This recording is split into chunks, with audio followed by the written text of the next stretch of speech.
tiba-tiba mama sudah lemah, nggak bisa bicara Pak, bicaranya lemah sekali.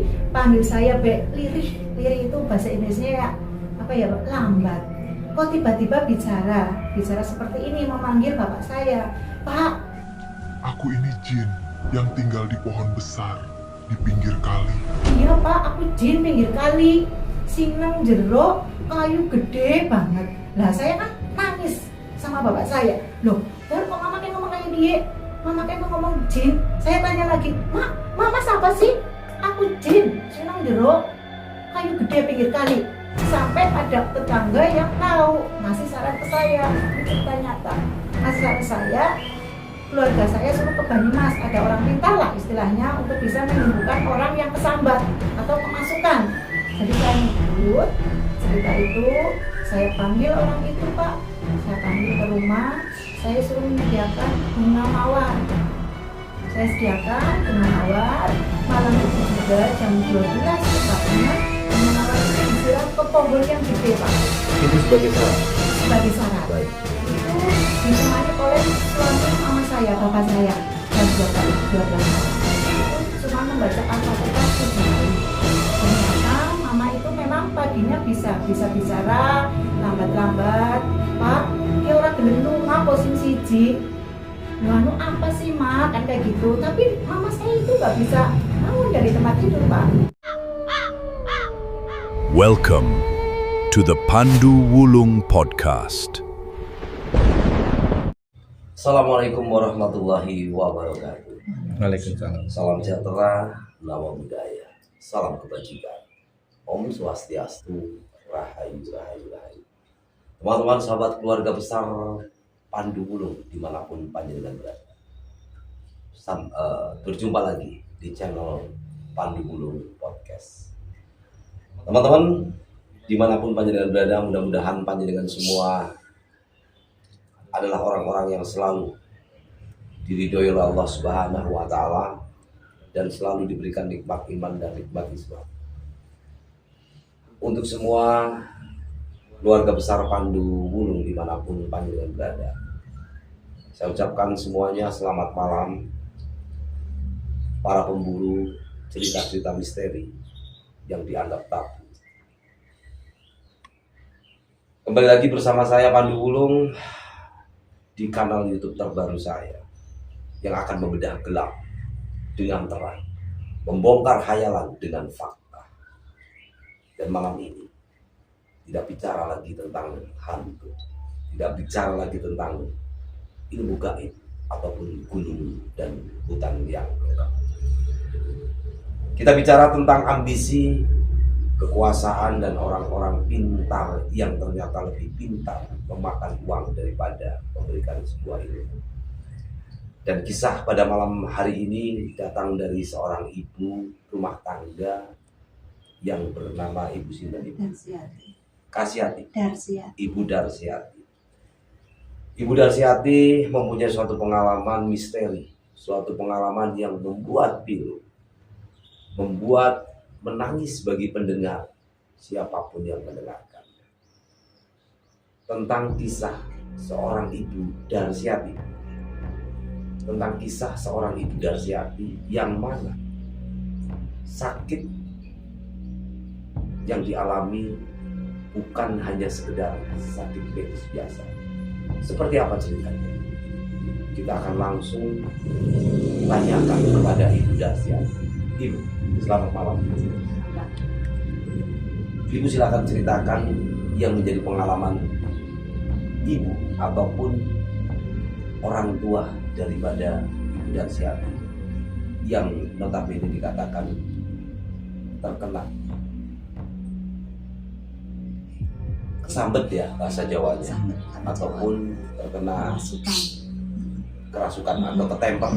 Silakan Ibu ceritakan yang menjadi pengalaman ibu sampai pergi ke dukun, sampai cerita-cerita yang nyata adanya suatu keanehan-keanehan juga.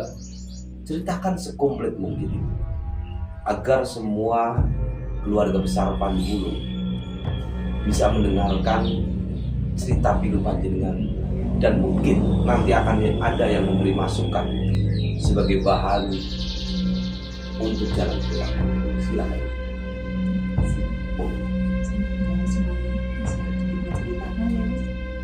Saya itu jualan dulunya itu kalau bahasa Jawanya itu di Popasir, itu tempatnya di tepi Sungai Serayu.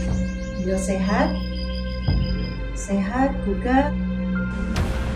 Aku ini jin yang tinggal di pohon besar Lah saya kan di pinggir nangis kali. sama bapak saya. Loh, Dar kok mama kayak ngomong kayak gini? Mama kayak ngomong jin. Saya tanya lagi, mama siapa sih? Aku jin, Sinang Jero, kayu gede pinggir kali. Sampai ada tetangga yang tahu ngasih saran ke saya. Ini cerita nyata. Ngasih saran saya, keluarga saya suruh ke Banyumas. Ada orang pintar lah istilahnya untuk bisa menyembuhkan orang yang kesambat atau kemasukan. Jadi saya ngikut cerita itu, saya panggil orang itu Pak. Saya panggil ke rumah, saya suruh menyediakan bunga mawar. Saya sediakan bunga mawar. Malam itu juga jam 12 tepatnya, bunga mawar itu disiram ke pohon yang gede Pak. Itu sebagai syarat. Sebagai syarat. Baik. Itu ditemani oleh suami mama saya, bapak saya, jam 12 malam. Itu cuma membaca Al-Fatihah 7 kali. Ternyata mama itu memang paginya bisa bicara lambat-lambat. Pak, dia orang gelem lunga posing siji. Loh anu apa sih Mak, kan kayak gitu. Tapi mama saya itu nggak bisa bangun dari tempat tidur Pak. Saya cek lagi ke dokter lah, wis gawat dokter baik, jangan istilahnya ada orang yang percaya kayak gitu. Tapi bapak saya itu ya nu kesambet lah, pokoknya celuk maning baik kayak wong penambani kan kayak gitu ya Pak. Nah, terus datang lagi disaratin lagi Pak kayak gitu. Nah ternyata jam 2 itu mama saya itu tiba-tiba jatuh dari tempat tidur Pak. Saya sama bapak itu terngiang-ngiang, itu jatuhnya dari mana? Wong mama bangun aja nggak bisa, kok sampai jatuh ke lantai kan kayak gitu.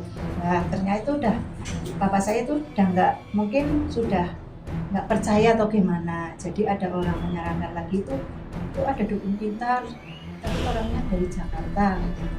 Jadi kebetulan kakak saya itu kerja di Jakarta Pak. Dan mencoba untuk beberapa kali, 3 Jakarta. apa 4 ya. Ini memang syaratnya itu suruh menyediakan air putih di samping mama saya. Di samping mama saya cuma mau baca surat Al-Falaq, Al-Anas, Al-Fatihah 77 kali. Saya bacakan Pak, sudah saya bacakan. Ternyata mama malah nggak sembuh. Sakitnya itu malah tambah. Berarti Allah berkata Iya, lain ya. sakitnya tambah. Memang tertipu enggaknya saya nggak tahu ya Pak. Ini memang cerita nyata. Nah, saya sudah 3 atau 4 kali ke Jakarta karena saya itu 3 bersaudara Pak. Kakak saya laki-laki, adik saya laki-laki. Saya cuma perempuan sendiri. Jadi saya yang merawat sama suami saya. Jadi saya nggak tahu itu tertipu atau enggak. Nah ini memang air ini sudah dibacakan Al-Fatihah, sudah Al-Falaq kali, suruh diminumin ke ibu saya.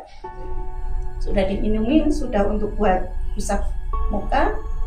Ternyata itu mama saya nggak sembuh Pak. Tetap ada sakit, nggak bisa bangun dari tempat tidur sampai meninggal. Baik Ibu. Okay. Dan kejadian-kejadian aneh selama Ibu mengalami, kalau menurut panjenengan adalah kerasukan ataupun kesambet dalam bahasa Jawa, kejadian-kejadian aneh apa lagi yang mungkin dirasakan atau dilihat oleh ibu ataupun keluarga yang lain? Anehnya itu memanggil-manggil mbah yang ada di Popasir kayak gitu. Kak, mbah kon lunga lah. Jangan tuna aku baik kayak gitu. Seperti itu. Setiap malam. Setelah kejadian itu sampai ibu meninggal dunia, jarak berapa minggu atau bulan? Minggu Pak. Minggu. Itu kan mama sakit cuma 1 bulan 2 minggu. Baik, Ibu. Ya. Luar biasa. Jadi memang tertipu enggaknya saya nggak tahu, ini cerita nyata ya Pak. Itu kakak saya udah 3 kali atau 4 kali ke orang pintar yang ada di Jakarta, katanya itu bisa menyembuhkan. Ternyata memang katanya itu berat, nggak bisa pergi dari jiwa ataupun raga mama saya. Jin tersebut yang Katanya. yang mengklaim itu ada jin di dalam tubuh ibu. Mama yang ngomong sendiri. Mama yang ngomong Iya, sendiri. ngomong sendiri itu mama. Sampai saya sama bapak saya itu kaget. tiba-tiba mama ngomong kayak gitu. Bukan jin pak, kayak gitu pak. Jadi itu memang ceritanya yang bikin saya takut. Bahwa nanti ada apa ya istilahnya solusi untuk menenangkan jiwa saya pak ataupun diri saya minta bantuan panjenengan karena saya sudah yatim piatu pak. 1 tahun kemudian bapak saya itu menyusul meninggal, itu cuma jatuh di sawah. Ya, itu ceritanya pak. Baik. Cerita yang sangat membuat hati ini merinding karena sakit yang dialami ibu berawal dari tipes dan akhirnya ibu menganggap adalah suatu penyakit yang datang dari pinggir sungai Serai. Karena mama ngomong sendiri. Ngomong sendiri. Baik itu.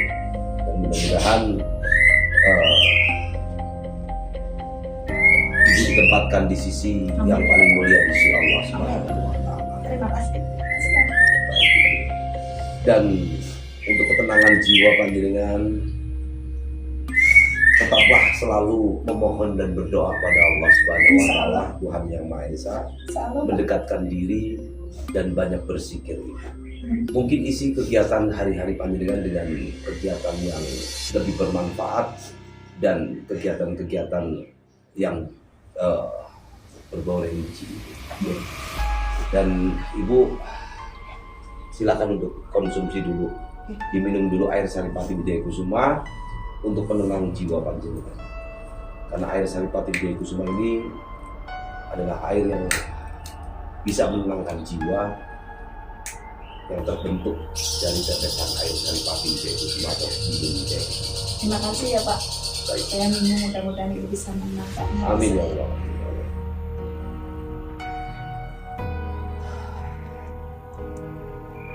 Baik. Berarti ibu sakit sampai meninggal itu jaraknya tidak lama ya? Tidak. Ya, tidak lama. Dan berapa paranormal yang sudah didatangi? 2 paranormal. Yang pertama Banyumas, yang kedua Jakarta ya, yang hanya dikasih air putih. Dan yang di Banyumas hanya mengatakan seperti apa ibu? Katanya bandel kayak gitu. Bandel. Enggak. Yang ngikutin. Enggak bisa keluar dari tubuh si ibu saya. Berarti Gitu. diagnosa daripada paranormal tersebut tetap non medis. Non medis. Kalau untuk di medis apakah sudah pernah diperiksa? Sudah, cek semua Pak. Hasilnya bagaimana? Bagus, kolesterol bagus, tensi bagus, semua bagus, cuman ada kendala di ususnya. Cek tipes. Baik. Jadi sebelumnya juga belum pernah ada gangguan lain? Belum, mama saya itu sehat Pak, jualan. Berangkat jam 8, pulang maghrib setengah 7, jam 7 memang itu di Popasi, di pinggir kali Pak. Dia itu jualan nasi, rames, kayak gitu, kopi. Iya, siap. Ada satu pengalaman yang lain mungkin setelah ibu meninggal ataupun masih ada yang belum diceritakan tertinggal? Ada Pak. Silakan. Pengalaman saya itu saya tinggal sama bapak ya. Bapak itu mungkin kepikiran si mama saya. Bapak itu sehat Pak. Pergi ke sawah tiba-tiba itu kayaknya ada yang dorong. Kok mama kayak dorong kayak gitu Pak. Perasan. Nah, terus saya cek ke dokter. Itu memang tensinya agak tinggi 109. Dia pulang udah sembuh. Itu pikiran yang ada di bapak saya itu kayaknya aku harus musuh mama, ternyata iya 1 tahun kemudian bapak saya meninggal. Bapak seperti itu. Baik, terima kasih ibu yang sudah berbagi cerita, data dan fakta yang panjenengan alami, karena semua yang diceritakan adalah fakta berdasarkan data yang ada. Sekali lagi saya doakan ibu dan bapak panjenengan dipertemukan di surganya Allah SWT dan dikumpulkan suatu hari nanti bersama panjenengan dan keluarga. Terima kasih. Baik teman-teman keluarga besar Pandu Misteri dimanapun panjenengan berada. Pada malam hari ini cerita pilu dan cerita yang membuat hati menangis baru saja diceritakan oleh Ibu Darsiati. Dan untuk teman-teman keluarga besar Pandu Wulung, mungkin yang mempunyai satu cerita-cerita yang ingin diceritakan dan ingin sekali mendapatkan sebuah solusi, silakan untuk bisa menghubungi di channel Pandu Wulung untuk cerita-cerita yang panjenengan punyai dan ingin diceritakan.